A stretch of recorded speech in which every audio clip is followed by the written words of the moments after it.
इसको बंद कर दे, नहीं लगातार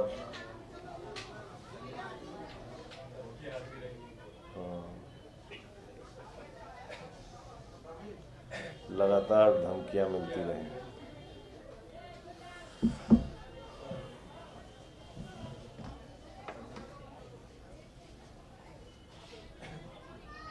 सभी पत्रकार बंधुओं को नमस्कार।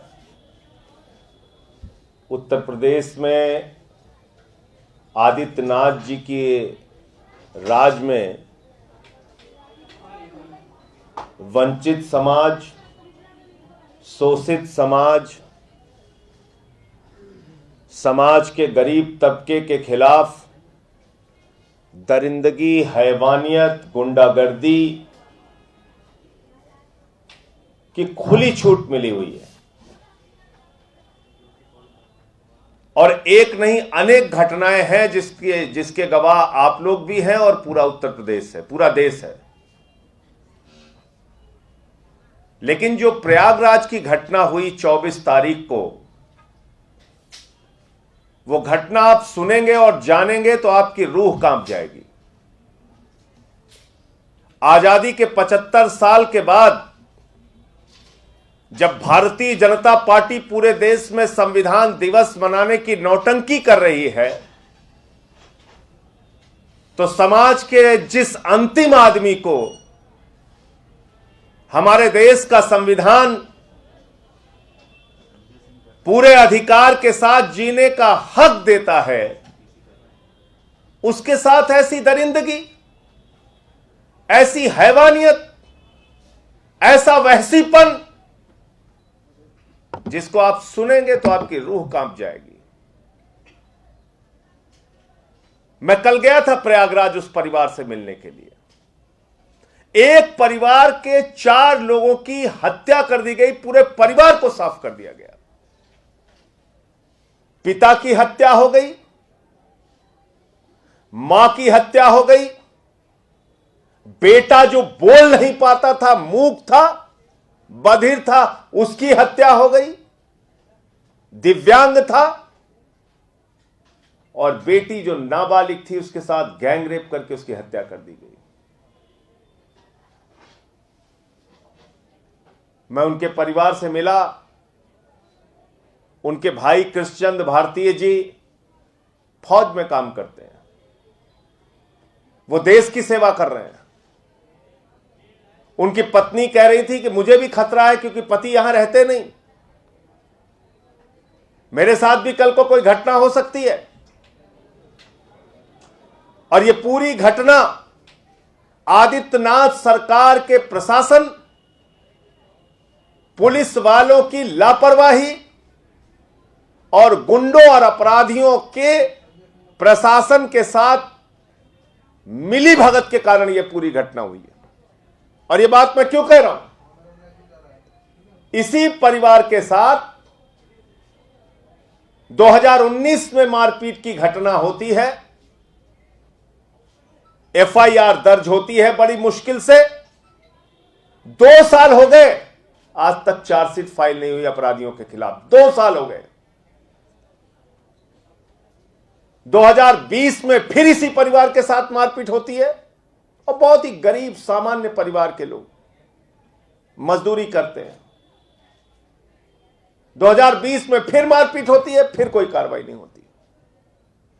2021 में सितंबर के महीने में इसी परिवार के साथ फिर मारपीट होती है, और हफ्ते भर लगातार परिवार गिड़गिड़ाता है, रोता है, हमारे मामले में कार्रवाई कीजिए, मुकदमा दर्ज कीजिए। और मीडिया के प्रयास से, स्थानीय लोगों के प्रयास से जब दबाव बना, तब उसमें एफआईआर होती है सितंबर के महीने में। और तब से लेके 24 नवंबर तक लगातार वो लोग न्याय की गुहार करते रहे। अपराधियों के खिलाफ कोई कार्रवाई नहीं हुई। पुलिस वाले उनके साथ मिलकर अपराध कराने में बढ़ावा देते हैं, और फिर 24 नवंबर के दिन ये बीभत्स कांड हुआ, जहां पर एक नाबालिग बेटी के साथ गैंगरेप होता है, एक दिव्यांग का गला घोट के मार दिया जाता है, और उसके मां बाप को हत्या कर दी जाती है निर्मम तरीके से। यह हाथरस कांड से भी ज्यादा भयानक, भयावह और बीभत्स कांड है। लेकिन आपको जानकर अफसोस भी होगा, दुख भी होगा कि कितनी संवेदनहीन सरकार है हमारी, कि अब तक आदित्यनाथ जी ने परिवार से बात नहीं की, उनके भाई फौजी से बात नहीं की अब तक। वहां सरकार का मुख्यमंत्री तो छोड़िए, कोई मंत्री भी अब तक नहीं गया। सरकार का कोई बड़ा अधिकारी भी जाके भरोसा दिलाने के लिए तैयार नहीं हुआ।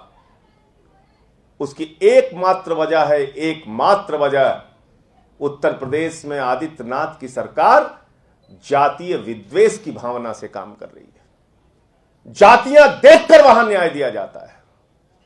किस जाति को हो उसके हिसाब से तुमको थाने से न्याय मिलेगा, पुलिस से न्याय मिलेगा, प्रशासन से न्याय मिलेगा।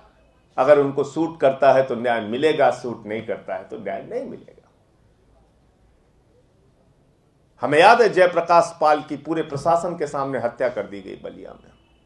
हमें याद है संजीत यादव का अपहरण करने के बाद पुलिस वाले फिरौती दिलाते हैं उसी परिवार से 30 लाख रुपए, और बाद में उसकी हत्या कर दी गई। हाथरस का कांड हम भूले नहीं है। प्रभात मिश्रा का फर्जी इनकाउंटर नहीं भूले। इंद्रकांत त्रिपाठी का किस तरीके से एसएसपी हत्या करवा देता है, रंगदारी मांगता है, वो नहीं भूले हम। नहीं भूले मनीष गुप्ता को किस तरीके से पुलिस ने पीट पीट के मार दिया, अरुण वाल्मीकि को पीट के थाने में मार दिया, जितेंद्र श्रीवास्तव को पीट के मार दिया। अनेकों घटनाएं। और ये जो कांड हुआ है, इसमें परिवार 1 साल से नहीं, 2 साल से नहीं, 3 साल से लगातार न्याय की गुहार कर रहा था। प्रशासन ने सुनवाई नहीं की और अपराधियों का मनोबल इतना बढ़ गया कि उन्होंने इस दरिंदगी की घटना को अंजाम दिया। मैं इस मामले में मांग करता हूं आदित्यनाथ जी से कि कृपा करके खुद और अपनी सरकार को कुंभकर्ण की नींद से जगाइए। जागिए और जानिए उत्तर प्रदेश में क्या हो रहा है। जागिए आदित्यनाथ जी। खाली भाषण देने से और नफरत फैलाने से कुछ नहीं होता। खाली बड़ी बड़ी बातें करने से कुछ नहीं होता। जागिए अमित शाह जी। आप तो कह रहे थे रात में 12 बजे भी कोई 16 साल की लड़की गहने पहन के घूम सकती है। यह घटना किस ओर इशारा कर रही है? मथुरा में दरोगा की परीक्षा देके एक बेटी अपने घर जा रही थी, उसके साथ गैंगरेप हो गया दिन दहाड़े।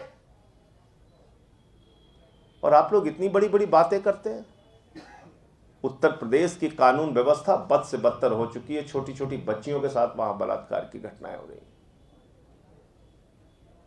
और आदित्यनाथ जी से मैं कहना चाहता हूं, अगर जरा सा भी आपके अंदर शर्म है, आपकी सरकार में जरा सा भी शर्म है, तो इस मामले में फास्ट ट्रैक कोर्ट बनाइए। 6 महीने के अंदर इस पूरे मामले की सुनवाई करिए और 6 महीने में उन दुर्दांत अपराधियों को फांसी की सजा दी जाए। आम आदमी पार्टी ऐसी मांग करती है और इस मांग को लेकर कल पूरे उत्तर प्रदेश के एक एक जिले में आम आदमी पार्टी जोरदार प्रदर्शन करेगी और महामहिम राष्ट्रपति को महामहिम राष्ट्रपति के नाम संबोधित एक ज्ञापन जिला प्रशासन को उत्तर प्रदेश में सौंपेगी।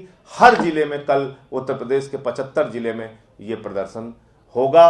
और मैंने इस पूरे प्रकरण को लेके महामहिम राष्ट्रपति जी से समय भी मांगा है और उनसे अपील की है कि वो इस प्रकरण में हस्तक्षेप करें। उत्तर प्रदेश में आज जातियां देख के न्याय दिया जा रहा है, कानून और संविधान का मजाक उड़ाया जा रहा है, लोकतंत्र की गला घोट के हत्या की जा रही है। और ये घटना जिसमें 3 साल से एक परिवार न्याय की मांग कर रहा था, ये उसी का एक जीता जागता उदाहरण है। इसलिए मैंने महामहिम राष्ट्रपति जी से समय मांगा है। जैसे ही वो हमें समय देंगे, मैंने मुलाकात की है उस परिवार से और जाकर पूरी घटना के बारे में देश के राष्ट्रपति महोदय को अवगत कराने का काम करूंगा। सर, 3 साल से इनको परेशान कर रहे थे, क्या वजह थी? 3 साल से इनको मारा जा रहा था।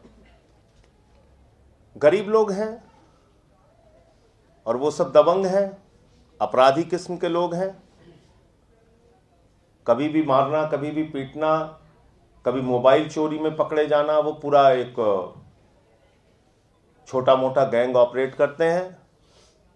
स्थानीय लोकल पुलिस के साथ उनका तालमेल है। 11 लोगों के खिलाफ ये एफआईआर हुई है। अभी उसमें से कई अभियुक्त पकड़े नहीं गए हैं। ये एफआईआर की कॉपी है जिसमें 376D यानी कि गैंगरेप का भी मुकदमा दर्ज हुआ है इन लोगों के खिलाफ। वो नाबालिग बच्ची जिसके साथ गैंगरेप किया गया उसका भी मुकदमा दर्ज हुआ है। तो ये 11 लोग हैं जिनके खिलाफ एफआईआर दर्ज हुई है। कुछ लोग अभी नहीं पकड़े गए हैं अभियुक्त। अभी मैं इसमें मांग करता हूं कि फास्ट ट्रैक कोर्ट बनना चाहिए और फास्ट ट्रैक कोर्ट में 6 महीने के अंदर सुनवाई करके ऐसी दरिंदगी की घटना को अंजाम देने वाले अपराधियों को फांसी की सजा मिलनी चाहिए। आपको धमकी नहीं मिली है? हाँ, ये बात कहते कहते अब बड़ा जैसे रिपीटिशन सा लगता है। हर महीने मुझे जान से मारने की धमकी का एक नया काम शुरू हो गया है। तो वो बार बार बताने और कहने में भी अजीब सा लगता है। और कोई भी कहता है जिंदा जला देंगे, मट्टी का तेल डाल के जला देंगे, कोई कहता है तुम्हारे घर में घुस के मार देंगे, और फिर अभी ये गोली से जान से मार देने की धमकी मिली है मुझे। लेकिन मैं बहुत साफ तौर पे भारतीय जनता पार्टी के सरकार के लोगों से कहना चाहता हूं, मेरा किसी से कोई व्यक्तिगत झगड़ा नहीं है, किसी से जमीन का झगड़ा नहीं है, किसी से कोई व्यक्तिगत झगड़ा नहीं है। मैं भ्रष्टाचार के मामले उठाता हूं, सरकार के कार्य प्रणाली पर सवाल उठाता हूं, उनके जुर्म और अत्याचार और उनकी नफरत की राजनीति पे सवाल उठाता हूं। वो काम मैं बिल्कुल बंद करने वाला नहीं हूं। ये बात मैं आदित्यनाथ जी को भी, मोदी जी को भी, पूरी की पूरी भारतीय जनता पार्टी को, और जिसको जिसको भी मेरे भ्रष्टाचार और जुर्म के खिलाफ बोलने से प्रॉब्लम हो, उनको मैं बिल्कुल साफ गोई से सूचना देना चाहता हूं। मैं अपना काम बिल्कुल नहीं बंद करूंगा। तुम्हें जो करना है करो, गोली चलवाना है, हत्या करवाना है, रोज यही सब काम कर ही रहे हो तुम लोग, तो जो करवाना है करो, उसकी कोई चिंता की बात नहीं है। जो मुझे करना है भ्रष्टाचार, गुंडागर्दी और जुर्म के खिलाफ लड़ाई का काम, वो हम करते रहेंगे, उससे हम रुकने वाले नहीं है। कल जो पहले भी जितने भी मामले हुए उसमें मैंने एफआईआर दर्ज कराई है, उसकी सूचना सभापति महोदय को भी दी है राज्यसभा के। और कल भी मैंने एक एफआईआर लखनऊ के गोमती नगर थाने में दर्ज कराई है। तो उसमें 504 और 507 धारा के तहत मुकदमा दर्ज किया गया है। कार्रवाई क्या करेंगे ये उन लोगों के ऊपर है, लेकिन मैं अपना काम जारी रखूंगा। उनको जो करना है वो करने दीजिए। संजय जी, इसके अंदर एक सवाल है कि देश की चिंता अचानक से बढ़ गई, नया वेरिएंट आ गया है, प्रधानमंत्री भी बैठक कर रहे हैं, संसद में भी कई बार इसकी चर्चा हो चुकी है, आप भी उसमें शामिल हुए थे। इस वेरिएंट को लेकर क्या कदम उठाने की जरूरत है? सांसद होने के नाते आप क्या कहेंगे? कल आल पार्टी मीटिंग है, अगर उसमें सरकार इस बारे में कुछ अपनी बात रखती है और इससे संबंधित चिंता सरकार सामने रखेगी हम लोगों के, तो निश्चित रूप से हमारे जो सुझाव हैं वो सरकार के सामने, केंद्र सरकार के सामने रखेंगे। इससे संबंधित कोई भी केस अगर हिंदुस्तान में पाया जाए तो तत्काल ऐसे क्षेत्रों को प्रतिबंधित करने, वहाँ आवागमन और बाकी जो गतिविधि है उसको रोकने की और वहाँ पर सतर्कता बरतने की पूरी कार्रवाई सरकार को करनी चाहिए। उसमें राज्य सरकार को क्या कदम उठाने की ज़रूरत है और केंद्र सरकार को क्या कदम उठाने की ज़रूरत है, इसके एक स्पष्ट दिशा निर्देश के साथ हम लोग को आगे बढ़ना होगा। क्योंकि यूरोप के देशों में भी काफ़ी हाहाकार मचा हुआ है इस वक्त, और साउथ अफ्रीका में जिस नए वेरिएंट के आने की जानकारी मिली है तो उससे भी एक निश्चित रूप से चिंता सबको है। सीएम ने मांग की है कि जो बाहर से फ्लाइट्स आती हैं, क्योंकि पहले भी कोरोना उसी तरह से फैला था, उस पर तत्काल रोक लगाई जाए। उन्होंने प्रधानमंत्री, क्योंकि 15 दिसंबर, देखिए ये हम सब लोगों को समझना चाहिए कि जब हम ये कहते हैं कि भाई ये वायरस, कोरोना वायरस सबसे पहले चीन में पाया गया और वहां से इसकी शुरुआत हुई, तो भारत में अपने आप तो आया नहीं। भारत में आया तो जहाज के जरिए आया, और उसमें अगर हम लोगों ने उस वक्त एक व्यवस्था की होती कि प्रॉपर क्वारंटाइन कराने की या जो फ्लाइट्स थी उसको बंद करने की, क्योंकि आप देखिए दूसरे जो देश हैं वो अपने यहाँ की फ्लाइट्स लंबे समय तक उन्होंने बंद रखा और जब चीज़ें वहाँ सामान्य हो गई तभी उन्होंने कुछ कुछ फ्लाइट करके शुरू किया। तो अब अगर ऐसी जानकारी मिल रही है तो तत्काल कदम उठाने की ज़रूरत है। ऐसा ना हो कि देर हो जाए और उस वक्त हम लोग फ्लाइट्स बंद करें जब सिचुएशन कंट्रोल से बाहर हो जाए। तो इसलिए अगर ऐसी जानकारी मिल रही है तो सावधानी तो घटना दुर्घटना होने से पहले बरतनी चाहिए। तो सावधानी रखने का संकेत आपको मिल रहा है, स्पष्ट संकेत मिल रहा है, तो उस दिशा में सावधानी बरतिए। और ये जो तीसरा वेरिएंट जो अभी मिला है, इसमें तीसरी लहर की जो शुरुआत हुई है, इस वेरिएंट के बारे में ये बताया जा रहा है कि पिछले 2 वेरिएंट से ज़्यादा खतरनाक है।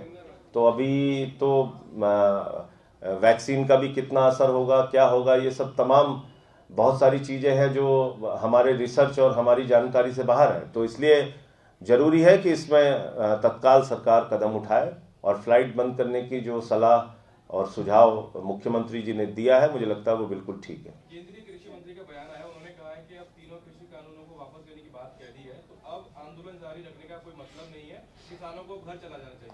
नहीं तो किसान तो ये बात कह रहे हैं ना कि भाई हमें उसकी चिट्ठी मिल जाए, नोटिफिकेशन गवर्नमेंट का रद्द करने वाला जो है वो मिल जाए उनको। पार्लियामेंट के दोनों सदनों में आप पास कर दीजिए, 29 तारीख को कर लीजिए, नहीं तो 30 तारीख को कर लीजिए। आपने कहा इस महीने के अंत तक, तो उसको करके दिखाइए।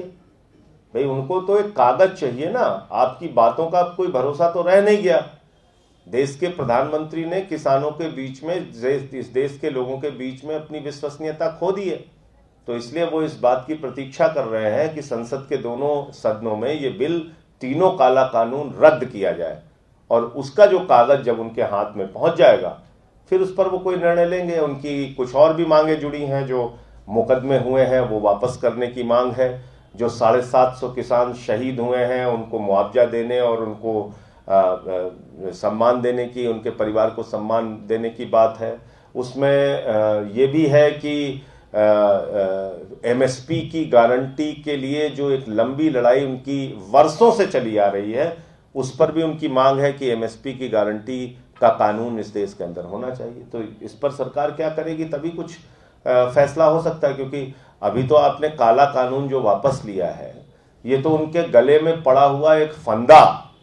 1 साल जब वो चुनाव का वक्त आ गया और आपकी जमानतें जब्त होने लगी अलग अलग जगहों पे, तब आपने वो फंदा निकाला है, लेकिन दिया क्या है? तो सवाल ये है संजय जी, आपकी क्या स्ट्रेटेजी होगी संसद में कृषि कानून को लेकर? क्या आप लोग और ज्यादा दबाव बनाने की कोशिश करेंगे उनकी केंद्र सरकार पर, या आपको लगता है कि ये कहा गया है कि बिल जो है वो वापस ले लिया जाएगा तो वैसा ही होगा? नहीं, वैसा ही करना पड़ेगा। अगर वैसा नहीं करेंगे तो आप जानते ही हैं कि पहले दिन से ही हम लोग तो इसके खिलाफ हैं, इस काले कानून के खिलाफ हैं। मुझे तो सस्पेंड भी किया गया था, पूरी रात मैंने धरना भी दिया था संसद परिषद में। तो आम आदमी पार्टी और अरविंद केजरीवाल जी का स्टैंड पहले दिन से साफ है, हम इस काले कानून के खिलाफ हैं। और ये बिल जब वापस लिया जाएगा उस पर हम अपनी बात रखेंगे, और एमएसपी की गारंटी का भी कानून बनना चाहिए, ये इस सत्र में मांग उठाएंगे। सर, कल हरियाणा के सीएम ने कहा है कि एमएसपी की गारंटी की जो मांग किसान कर रहे हैं वो संभव नहीं है।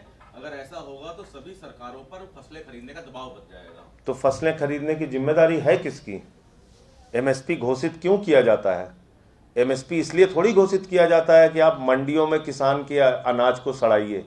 एमएसपी है ना, अगर न्यूनतम समर्थन मूल्य घोषित करने का काम सरकार का है, उसके लिए आप कह रहे हैं मंडियां बनी हैं, उसके लिए आप भाषण देते हैं बहुत जोर जोर से, ना एमएसपी खत्म हुआ था, ना है, ना होगा। जब आप ये बोलते हैं तो एमएसपी की गारंटी देने में आपको क्या प्रॉब्लम है? इसका मतलब आपके दिल में काला है, इसका मतलब आप एमएसपी नहीं देना चाहते हैं किसानों को, और मंडियां भविष्य में आप खत्म करना चाहते हैं। इस कानून पर भी देखिए ना, आप साक्षी महाराज जी कह रहे हैं ये वापस लाएंगे कानून। वो एक इनके कमल पटेल, या मैं नाम भूल रहा हूं, कृषि मंत्री हैं मध्य प्रदेश के, वो भी कह रहे हैं कि ये वापस दोबारा तीनों काला कानून लाया जाएगा। पूर्व सेवानिवृत्त भारतीय जनता पार्टी के नेता और वर्तमान राज्यपाल हमारे कलराज मिश्रा साहब, उनका भी बयान मैं सुन रहा था कि वो कह रहे हैं कि साहब ये कानून तो वापस लाया जाएगा। तो कैसे इस सरकार के ऊपर भरोसा करेगा कोई? एमएसपी की गारंटी देने की तो बात कह रहे हैं, एमएसपी तो है ना। अगर आप एमएसपी है तो एमएसपी की गारंटी देने में आपको क्या प्रॉब्लम है? कानूनी अधिकार किसान जो मांग रहे हैं कि हमारा अनाज सरकार के द्वारा घोषित मूल्य से कम पर ना लिया जाए, इसकी गारंटी चाहिए। इसका मतलब आप कह रहे हैं कि हम तो अपना काला धंधा जो पहले चलता था वो चलाते रहेंगे, हम गारंटी नहीं दे सकते। ये सवाल है। संजय जी, दिल्ली सरकार ने जो कंस्ट्रक्शन साइट्स को बंद किया है और कहा है कि जो मजदूर हैं उन्हें 5,000 रुपए दिया जाएगा, तो जिनका रजिस्ट्रेशन नहीं हुआ है क्या वो तुरंत अपना रजिस्ट्रेशन करा के इसका लाभ ले पाएंगे या उसके लिए कोई ऑफर किया होगा? उसके बारे में सरकार की ओर से, दिल्ली सरकार की ओर से स्पष्ट दिशा निर्देश जारी किया जाएगा और उससे फिर कैसे 5,000 रुपये किस वर्ग के मजदूर को कैसे मिलना है वो स्पष्ट करेंगे।